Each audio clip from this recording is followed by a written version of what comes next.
आज के इस वीडियो में हम 19 सितंबर के लिए दैनिक अपडेट लेकर आ रहे हैं और यहाँ पे हम इन सारे पॉइंटों पे बात करेंगे। एक बहुत बड़ा अपडेट है यूपी SSS और यूपी PSC के लिए।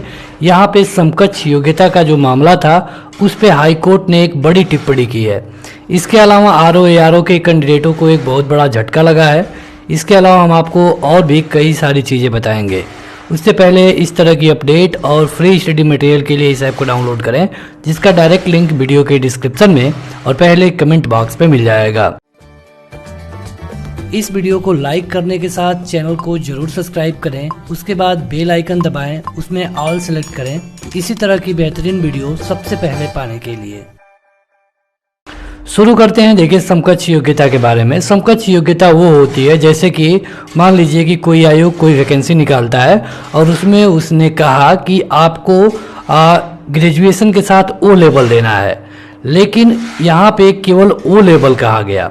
अब कई सारे लोग जो कि कंप्यूटर में डिप्लोमा है या फिर कंप्यूटर में BSc है या फिर कंप्यूटर में कोई और डिग्री रहते हैं, वो लोग कोर्ट में ये कह के चले जाते हैं कि जो हमारे पास क्वालिफिकेशन है वो O लेवल से ज़्यादा बेहतर है, ज़्यादा उच्च है, तो आखिर हमको मौका क्यों नहीं मिला। तो इसी तरह का एक मामला था RO भर्ती के लिए और उस पर सुनवाई करते हुए इलाहाबाद हाई कोर्ट ने ये टिप्पणी की है। यहाँ पे आप देख सकते हैं कि यह हिंदुस्तान की एक पेपर कटिंग है और हेडिंग है कि समकक्ष योग्यता की अर्हता चयन प्रक्रिया शुरू करने से पहले ही तय हो।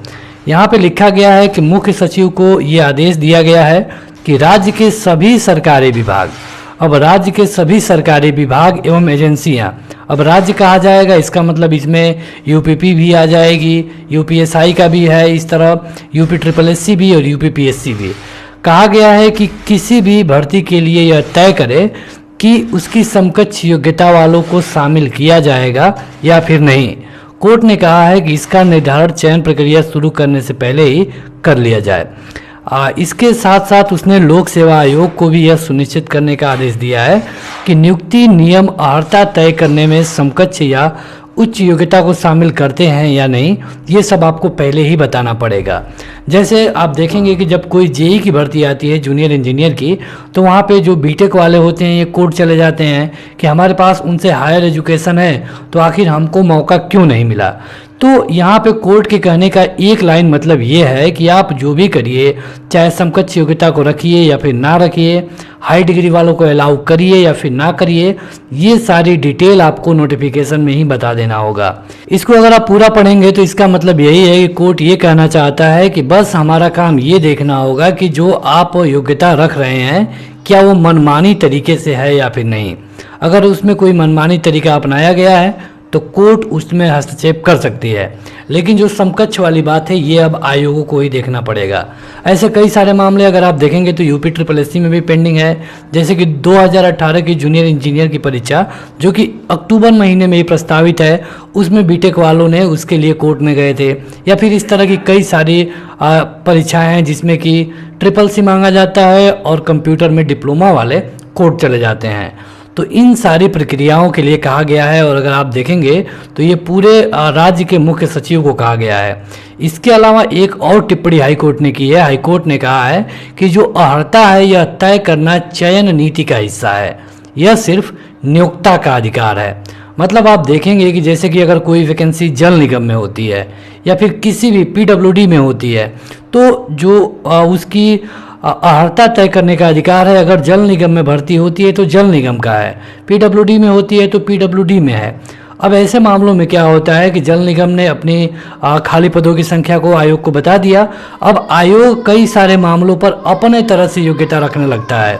देखिए, यही वाला मामला अगर बाय द वे लेखपाल वाले में SSS मांगा गया तो यही होगा। हालांकि इसकी उम्मीद कम ही है क्योंकि ये राजस्व लेखपाल की भर्ती है और इससे पहले जब राजस्व लेखपाल की भर्ती हुई थी तो वहाँ पे SSS नहीं मांगा गया था। इस बार जो राजस्व लेखपाल के 7,882 पद आने वाले हैं उसमें भी उम्मीद है कि ट्रिपल सी को ना मांगा जाए। हालांकि अगर आप देखेंगे तो यूपी ट्रिपल एस सी ने जो 2016 में चकबंदी लेखपाल की भर्ती कराई थी वहाँ पे ट्रिपल सी मांगा गया था। तो ट्रिपल सी का नोटिफिकेशन या फिर इस तरह का जो भी समकक्ष वाली प्रक्रिया है इसको हाईकोर्ट ने साफ साफ कहा है कि आप पहले ही नोटिफिकेशन में क्लियर कर दीजिए कि क्या आप समकक्ष वालों को लेंगे या फिर नहीं लेंगे, हायर एजुकेशन को अलाउ करेंगे या फिर नहीं। ये कहना है इलाहाबाद हाईकोर्ट का और यह पूरी तरह से लागू होगा यूपी पीएससी पर, यूपी ट्रिपल एससी पर, यूपीपी और इस तरह के उन सभी बोर्डों पर जो कि उत्तर प्रदेश के लिए सरकारी नौकरी दे रहे हैं। ये टिप्पणी जो सहायक समीक्षा अधिकारी और समीक्षा अधिकारी की भर्ती आई है उसमें ओ लेवल को लेकर के दिया गया था और यहाँ पे जितने भी आवेदन किए गए थे मतलब अपील की गई थी कोर्ट में, उन सभी अपीलों को कोर्ट ने खारिज कर दिया है। अब केवल ओ लेवल वाले ही आरओ एआरओ के लिए वैलिड होंगे। इसके अलावा कई सारे लोग बात कर रहे थे यूपी ट्रिपल एससी पीईटी के रिजल्ट के बारे में। तो देखिए पीईटी का रिजल्ट में अब डिले होगा क्योंकि आयोग और भी कई सारे परीक्षाओं पे काम कर रहा है, जैसे कि लोअर का मेंस है, मंडी परिषद में जो मानचित्र की वैकेंसी है उसका भी एग्जाम होना है। इसके अलावा जो 2018 की जूनियर इंजीनियर है इसका भी एग्जाम अक्टूबर महीने में भी कराना है। तो जो पीईटी का रिजल्ट है अब आपको 10 अक्टूबर तक मिल सकता है या फिर हो सके कि ये आपको 15 अक्टूबर तक भी इंतजार करना पड़ जाए। इसके अलावा यूपी पीएससी में एक 1370 पदों में जो भर्ती आई थी इसका आवेदन शुरू हो गया है। 15 सितंबर से इसका आवेदन शुरू हो गया था और 12 अक्टूबर इसकी अंतिम डेट है शुल्क जमा करने की और सबमिट करने की 15 अक्टूबर। यहाँ पे आप देख सकते हैं कि इतने तरह के पद थे, लेक्चरर, सिविल, ये सारे पद थे। तो इसके लिए अगर आपको आवेदन करना है तो uppsc.up.nic.in पर जाना होगा और 15 सितंबर से लेकर के 12 अक्टूबर तक कभी भी आप इसका आवेदन कर सकते हैं। इसके अलावा लगभग 975 पदों पर सब इंस्पेक्टर की भर्ती आई है। ये आती है छत्तीसगढ़ पुलिस में और इसका आवेदन करने के लिए आपको cgpolice.gov.in पे जाना होगा। यहाँ पे डायरेक्ट लिंक दिया गया है, देखिए ये है आपका डायरेक्ट लिंक। अगर आप क्लिक करेंगे तो आप सीधे इस आयोग के वेबसाइट पे चले जाएंगे। हालांकि इससे केवल आपको ये जानना है कि इसका आवेदन 1 अक्टूबर से शुरू होगा। अगर हम इसके नोटिफिकेशन की बात करें तो इसकी डिटेल नोटिफिकेशन पहले ही जारी की जा चुकी है, यहाँ पे आप देख सकते हैं। इसमें एक चीज़ आपको जानना जरूरी है कि इसका आवेदन केवल और केवल छत्तीसगढ़ राज्य के अस्थायी निवासी ही कर सकते हैं। तो ये अगर आप उससे बाहर हैं तो आप इसका आवेदन नहीं कर पाएंगे। इसके अलावा देखिए जिस तरह ये चुनावी साल है, ढेर सारी भर्तियां आ रही हैं, उसी तरह फर्जी भर्तियां भी आ रही हैं। अभी आपने देखा कि एक शिक्षक विभाग में भर्ती आई थी 27,000 पदों के लिए।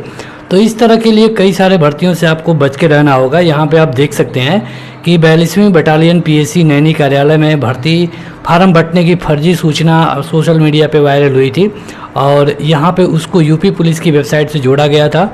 अब इसके बारे में सरकार जांच कर रही है, लेकिन ये एक भर्ती फर्जी थी। इस तरह की कई सारी भर्ती आपको देखने को मिल सकती है। तो किसी भी भर्ती का आवेदन करने से पहले आप उसे अपने लेवल पर उसके नोटिफिकेशन को वेरीफाई जरूर कर लें ताकि आप किसी भी फ्रॉड से बच सकें। तो आज के इस वीडियो में इतना ही। इसी तरह की अपडेट के लिए वीडियो को लाइक करें, चैनल को सब्सक्राइब करें। Thank you.